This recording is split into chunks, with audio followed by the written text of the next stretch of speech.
Netanyahu and Trump organised an attack on Iran on the 28th of February 2026, and it has been a failure. They are still deadlocked, and there is every possibility that there is no realistic way out of the impasse. They did, however, have three examples of perfect attacks. The first of which was the Nazi-Soviet attack on Poland in September 1939. Hitler and Stalin had a beautiful plan. They implemented it, and that was the end of Poland. It was partitioned.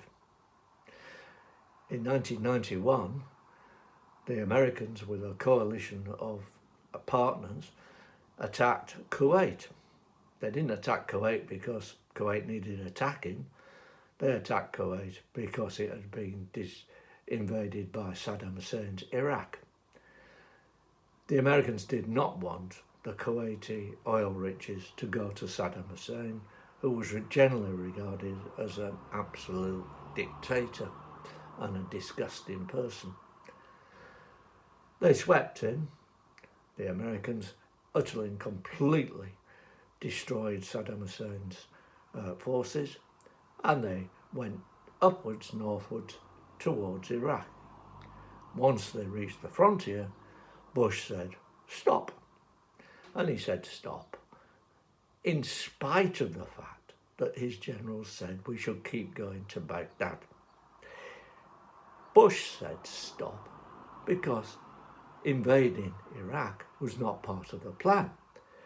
His plan was to liberate Kuwait from Iraqi influence, and he did it.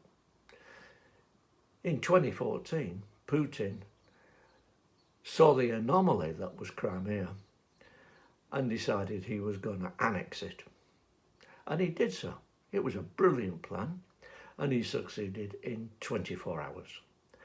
He knew that the only people who cared about the Crimea were the Ukrainians.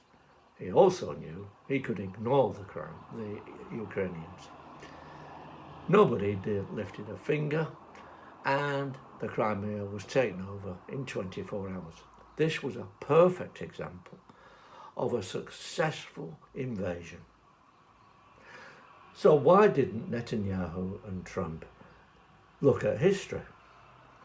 Well, the problem is that sometimes history says you want to do something, but really, you shouldn't, because it's going to end in tears. And they were filled with hubris. They were sure that they could defeat Iran, and they were sure that they would succeed. Unfortunately, wars are not won by somebody's overwhelming confidence. Wars are won by careful planning and careful implementation.